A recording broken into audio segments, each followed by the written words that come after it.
ಜ್ಞಾಪಕ ಬರುತ್ತೆ. ಅವ್ರು ಹೇಳ್ತಾರೆ ಮಾಡಬೇಕು ಅಂತ.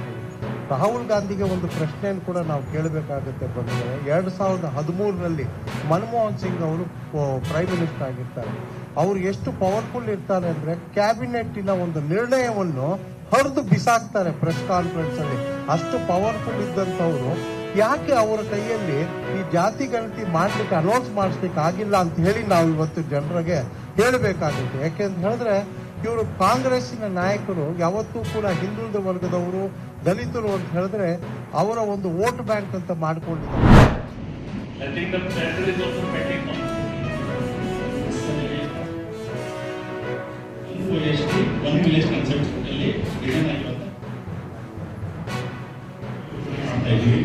ಮತ್ತೆ ಶ್ಯೂರಿಟಿ ಕೂಡ ನಾವು ಮಾಡ್ತಾ ಇದ್ದೀವಿ.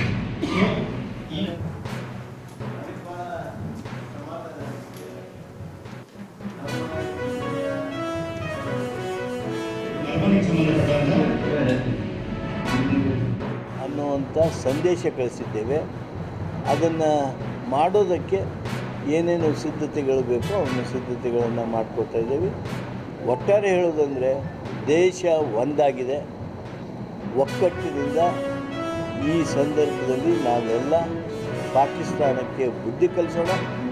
ಜಗತ್ತಿನಲ್ಲಿ ಭಾರತದಂಥ ಶಿಸ್ತು ಹಾಗೂ ಸೌಹಾರ್ದಮಯವಾಗಿರ್ತಕ್ಕಂಥ ದೇಶ ಇನ್ನೊಂದಿಲ್ಲ ಅನ್ನುವಂಥ ಆ ಕೀರ್ತಿ ಪತಾಕೆಯನ್ನು ಯುದ್ಧ ಪ್ರಾರಂಭ ಆಗಲಿ ಪ್ರಾರಂಭ ಆಗದೇ ಇರಲಿ, ಇಂಥ ಸಂದರ್ಭದಲ್ಲಿ ನಾವೆಲ್ಲ ದೇಶದ ಒಂದು ಧ್ವನಿಯಾಗಿ ಒಂದು ವ್ಯಕ್ತಿಯಾಗಿ ಮಾತನಾಡಬೇಕು, ಮಾತಾಡ್ತಾ ಇದ್ದೇವೆ.